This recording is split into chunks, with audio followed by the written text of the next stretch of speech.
up, Santa drops in for a Christmas edition of SportsCenter. The NBA didn't take a holiday as the Spurs weren't in a gift-giving mood. Santa wasn't the only one soaking up some sun. Young was restless in Hawaii.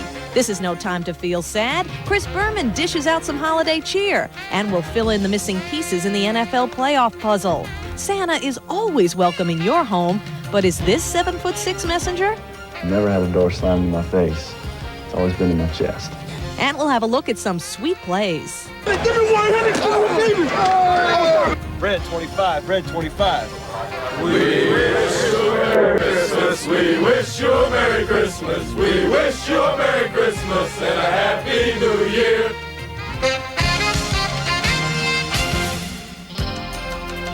I don't know, that's a tough act to follow, don't you think, Keith? Hi, welcome to the show, Mr. and Mrs. Claus. We're not. Well, I don't know about that.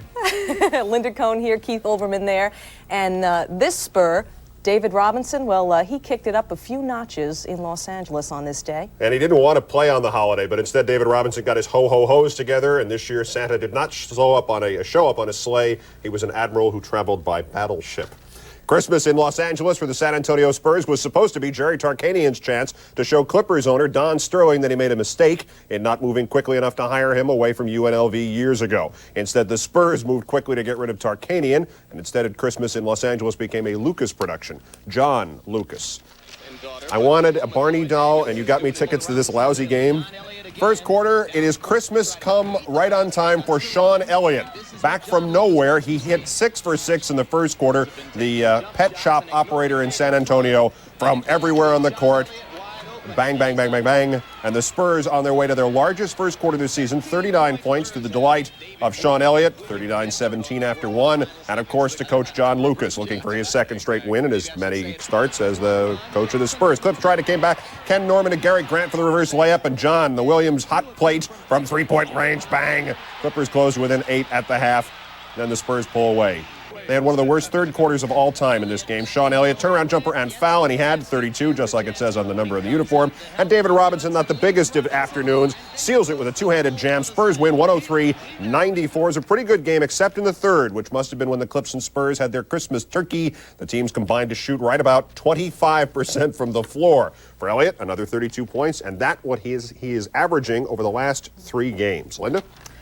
Now, if you have to play football on Christmas Day, Honolulu isn't a bad place to do it. Not many chestnuts roasting on an open fire there. Your holiday heat provided by BYU and Kansas in the Aloha Bowl. For the Jayhawks, their first bowl appearance in 11 years. For Brigham Young, the first bowl appearance for their sophomore quarterback, Tom Young, who is the younger brother of Steve Young of the San Francisco 49ers. And we take a look at a fourth quarter score, and it's Young's Cougars down 23-20. They're in the fourth thanks to Dan Eichlof's 48-yard field goal. We'll have highlights of this game later on in the show. Meantime, in Montgomery, Alabama, the coaches were in season for the Blue-Gray Classic. The Gray down 14-zip in the third. They take a page out of the playbook of Bobby Bowden. Watch the top of the screen. The old Fumblerooski, and Houston's Jason Youngblood sprints 18 yards for the TD. Nice Christmas present to his mom.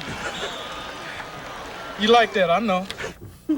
Yeah, she probably liked this as well. Maryland's John Kaleo hitting Larry Ryans for the score. Suddenly, it's Gray up by 4. 27 seconds later, Indiana's Trent Green decked by Arkansas's Trey Lee Johnson. Johnson picks it up, and he's gone. A 40-yard touchdown. Gray scores twice in the last 4 minutes to make it a Merry Christmas for those not wearing blue. Gray wins this one 27-17. Maryland's quarterback John Kaleo named the Gray MVP, 9 for 15 for 147 yards and 2 touchdown passes. Keith? From the NFL, they might be Giants. Giants head coaches, that is. The New York Daily News today reporting 2 finalists have, quote, emerged to succeed Ray Handley if and when Ray must go, does. The news quotes an NFL source saying the Giants will first interview BC coach Tom Coughlin after the Hall of Fame Bowl on New Year's Day. Then whenever the Cowboys are done, they'll interview Dallas assistant head coach Dave Wannstedt. Hiring Wannstedt, of course, would be a nice irony. When the Cowboys hired Tom Landry in 1960, he was the assistant head coach of the Giants. Reports out of North Carolina now say Wake Forest has found their new head football coach. He's Penn State assistant Jim Caldwell, who will become the first black head football coach in the Atlantic Coast Conference. The official announcement is expected to be Sunday. Caldwell has served as the Nittany Lions quarterback coach since 1987. He will take the place of Bill Dooley, who is coaching his last game for the Deacons at the Independence Bowl. Now, if you look at this, Caldwell will be the 9th new Division I-A coach in '93. He's one of 3 new hirees who are black. Compare that to the 7-year stretch between 1985 and '92, when there were only 5 different Division I-A black head coaches. And time it was when Christmas meant a virtual shutdown of pro sports. Instead, thought the NBA, captive audience, hungry for sports, throw them a filet mignon. And so David Stern gives us the Bulls and Knicks tonight in Chicago, from shutdown to showdown.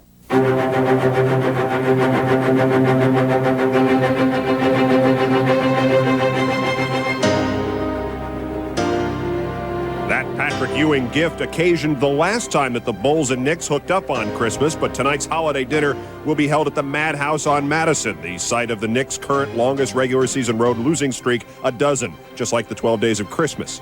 That, however, does not include the Knicks' Game 1 win in the '92 Eastern quarterfinals, en route to sending the defending NBA champs to 7. On November 28th, the last time these teams met, the Knicks handed the Bulls their 3rd worst defeat in franchise history, 112-75. Yeah, it's a big game. But we can't play like we played the last 2 games and compete with that team. That team's really hungry right now, and they made us the focal point for their success, and we have to do the same. When a team beat the world champion by 37 points, you have to use them as a measuring stick. The Knicks are riding high on a season-best 5-game win streak behind the Player of the Week, Ewing. He's been on fire, shooting 61% from the floor, averaging over 23 points, over 12 rebounds. New York's big task tonight, trying to bring Air Jordan down to earth after netting 57 and handing out 10 assists against the Bullets. Yeah, the Bulls are in front of us, and they're obviously a team that we want to beat, make a point, but we have a lot of teams in front of us, and we're not at the point where we want to be right now. And what about this playing on Christmas stuff? This is our job. We look at it that way. Yes, we would like to have Christmas off. I have 3 kids, and we're going to celebrate Christmas on the 27th now, but that's okay. It's an ugly job, but somebody has to do it, and our job is to show you the highlights of this game and everything else in sports tonight on the late SportsCenter at 11:30 Eastern. We'll look forward to that. Yes, it's always fun, Keith, this time of the year. You sit back, digest all the food you have eaten, and then you begin to dissect the NFL playoff picture. Yeah, we'll try to help you digest this without getting indigestion. Straight ahead, we'll break down the final weekend. Who's in, who's out, who could be, who may be. That's a whole lot of who's. Stay tuned. We'll be right back. SportsCenter is brought to you by Bud Light. If you want great taste that won't fill you up and never let you down, make it a Bud Light. Welcome back to the show. It's not what the NFL head honchos would like to hear, but the Philadelphia Eagles actually might prefer to lose their game Sunday against the Giants, because an Eagle loss coupled with a Saints win over the Jets on Saturday would mean the Eagles would play at Minnesota instead of going into the Superdome, where a few teams this year have left with a win. Just one of the many storylines in the NFL, with a playoff start a week early for 2 AFC West teams.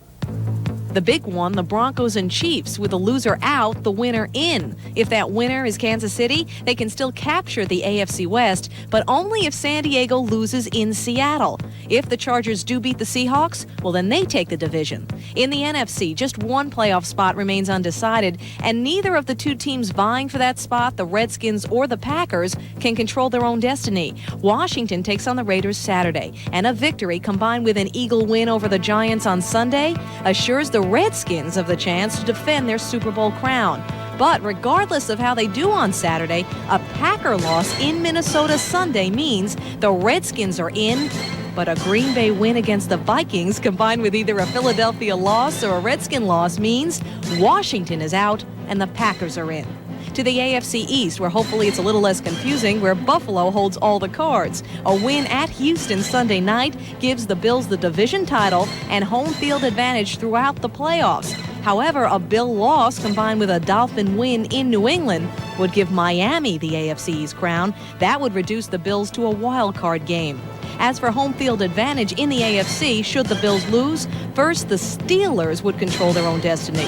Should the Bills and Steelers lose, Miami will remain in Joe Robbie by beating the Pats.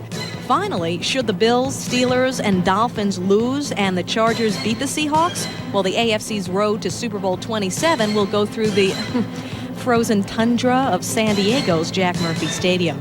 Of course, in the weekend's biggest development, the 2-13 Patriots have a chance to salt away the first pick of the NFL draft with a loss to Miami.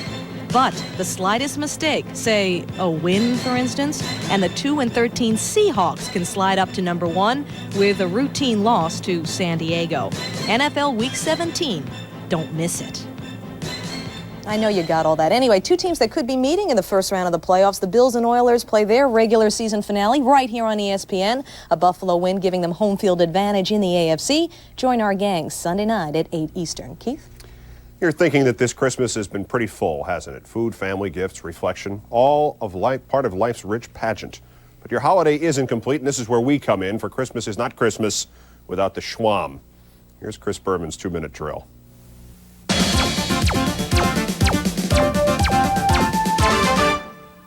Ho, ho, ho. Of course, we're not the first, but we hope we're not the last either to wish you and yours a Merry Christmas. Assume that everybody has been having a good holiday, and what would the Christmas be without the schwam? Tell you what, we've all had our great Christmas meal, and now it's time to add a little dessert, as in the MVP awards, according to yours truly, for the AFC and the NFC. And speaking of dessert, our award winner in the AFC, Barry Bananas Foster. And why not? The Pittsburgh Steelers, a very safe ball club under Bill Cowher, are safe because they have a very good running game, buoyed by Barry Foster. 11 times 100-yard games. The NFL record is 12. He can try and tie that this weekend. The NFL record is held by Eric Dickerson. Without Foster, the Steelers are a 500 team. With Foster, they're a division winner. He's our AFC MVP. In the NFC, you think about all that Steve Young had to go through and still has to go through, wondering if the legend, if the fans are going to call for the legend, Joe Montana. Young is our winner, the 49ers quarterback in the NFC. His passing, of course, has improved dramatically. His running didn't need much improvement. He takes off and runs with the ability of a running back.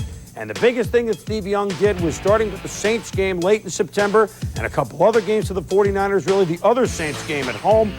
He's won games in the fourth quarter, a la Montana. Steve Young, our NFC most valuable player. Speaking of Young, we poured through all the archives to try and decide which was our game of the year. Now, remember way back to mid-September? Heck, it wasn't even late September when you should be back at school. Mid-September, we wore shorts and short sleeves. It was the game of the year. Candlestick Park, week 2. The Buffalo Bills were down to the 49ers 24-13 at the half. Steve Young was brilliant. He threw for 449 yards, ran for 50 more. But Jim Kelly, 400-yard passing day as well, 403 to be exact. Thurman Thomas, 179 yards in total offense and 2 touchdowns. And the Bills came from behind to win at Candlestick 34-31.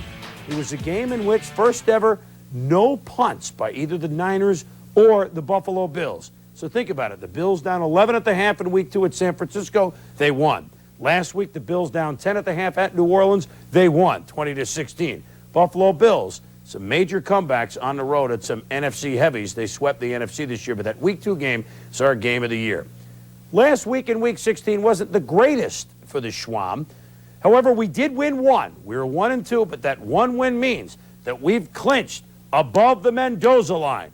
4 above 500, 24-20, with just 3 picks to go. And as we know that you've already unwrapped most of your presents, we figured we'd give you 3 more to unwrap this weekend. Read them and weep. Merry Christmas.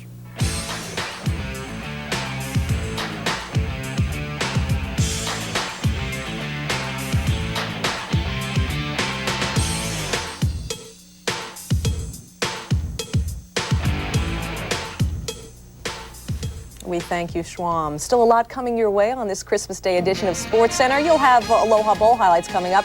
And we'll also hear from a man a lot of people look up to. Yeah, everybody does. 7'6" Shawn Bradley of BYU, though right now he's of Australia. And what he's up to down under and away from BYU, stick around for Shawn's story. What if your doorbell rang right now and you just knew it was a salesman or somebody who wanted to talk religion or something? And so you go over and you open the door and the guy standing there is 7 feet 6 inches tall. Would I shut the door? Well, anyway, it's happening right now in Australia, believe it or not, where Brigham Young basketball star Shawn Bradley is on his religious mission. As Dan Patrick reports, it's a long way from Salt Lake City to Sydney and a longer way from the NCAA's to Mormon missionary. You are looking at the world's tallest door-to-door salesman, and the product 7'6" Shawn Bradley is selling is religion. My friend and I were representatives from the Church of Jesus Christ of Latter-day Saints. Look, I would rather we didn't go any further. We have our own beliefs, and I don't think we're likely to change them. Oh, but thanks for calling anyway. No worries. All we're doing is just sharing a brief Christmas message about Jesus Christ. That's all right. And, I'd rather not take it any further. I can honestly say I've never had a door slammed in my face. It's always been in my chest, because my face is above the door frame. Hey, man, what can you say? I mean, you know. Bradley is the same age as Shaquille O'Neal, the same size as Manute Bol, but he is thousands of miles and millions of dollars from where they are. Following a freshman season that saw Bradley lead the nation in block shots and guide his BYU Cougars to the NCAA tournament, his thoughts weren't on becoming a better player, but a better person. I can tell you that it's the best thing I've ever done for me. Not my basketball, but basketball's, you know, serving the mission is the best thing I've ever done, and that's the truth, man. Shawn Bradley is one of 5 BYU basketball players currently away on religious missions. They are asked by the church to spread the Mormon faith not only at domestic sites, but also here in Australia and other parts of the world. Their commitment was a voluntary one that Steve Young and Danny Ainge, former BYU stars, chose not to make. I think a lot of people think that I've come over here for a 2-year holiday, or a 2-year vacation, and boy, that's the furthest from the truth that anyone can ever think. The truth is, 6 days a week, for the past 80 weeks, Bradley has started his day at 6:30 in the morning.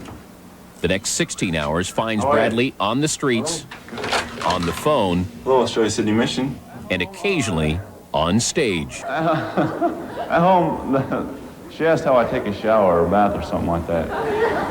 We've got one of those things that comes from about up here. By the time I get down to where you're at, it'd be rain.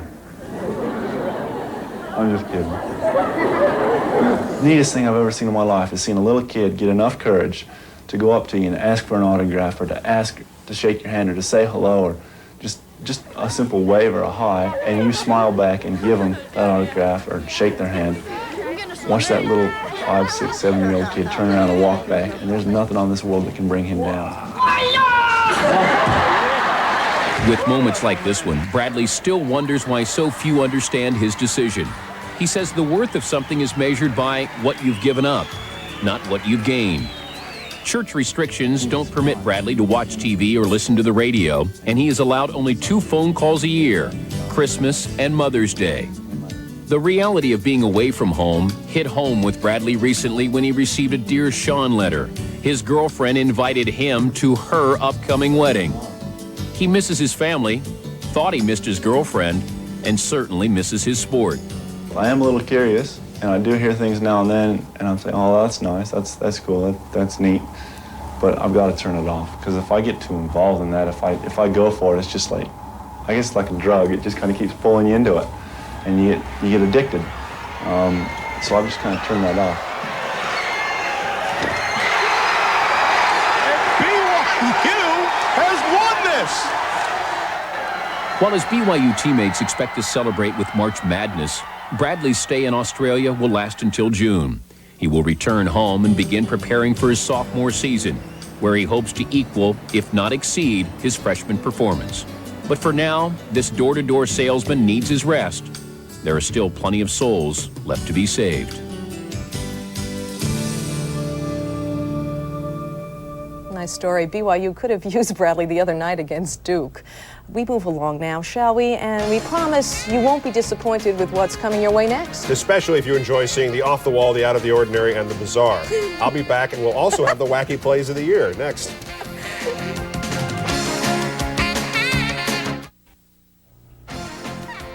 What's a Saturday without college hoops on ESPN? We got a twin bill for you, beginning with Cincinnati facing Temple at 7:30, followed by Marquette meeting Raleigh-Massimino's Running Rebels. The second of 2 college bowl games on this Christmas Day was the Aloha Bowl, pitting Kansas against BYU. For the Jayhawks, it was their first bowl showing in 11 years. Let's go to Honolulu, where overgrown lamb chops are in this time of year. Opening kickoff, Hey Ma, Hey Mooly.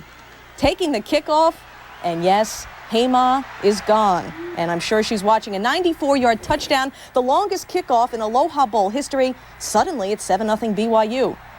Okay, that's exciting. First play, now comes the second play. Kansas's second play from scrimmage. Chip Hillary laterals to Matt Gay. Under duress, Gay finds Rodney Harry. 74 yards later, it's a touchdown.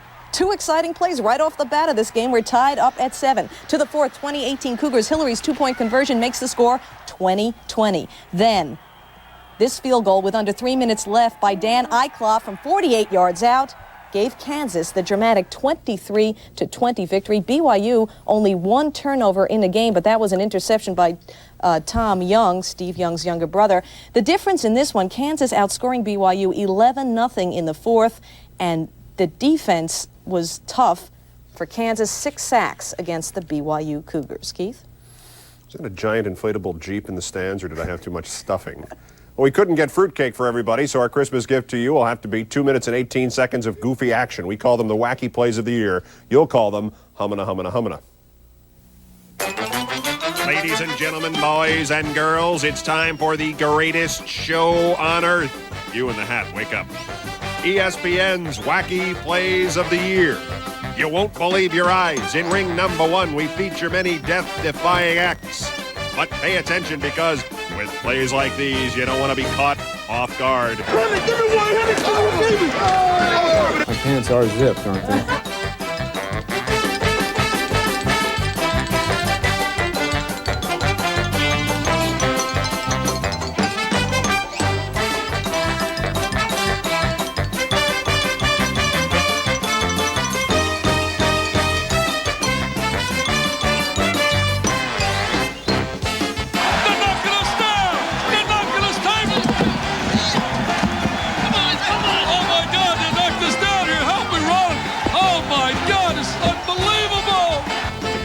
Ladies and gentlemen, we direct your attention to ring number 2, where we feature the most incredible plays of 1992.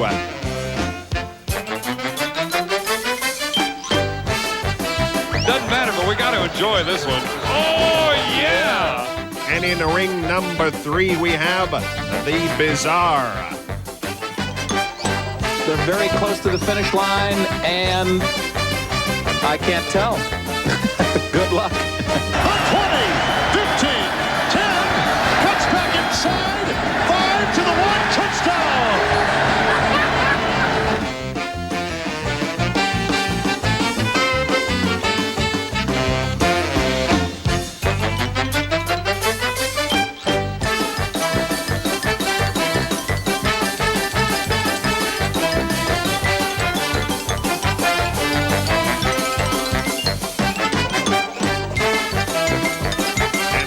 Circus be without the courageous men who play with fire. As you exit, watch out where you walk. Sometimes the animals become vicious. You are done.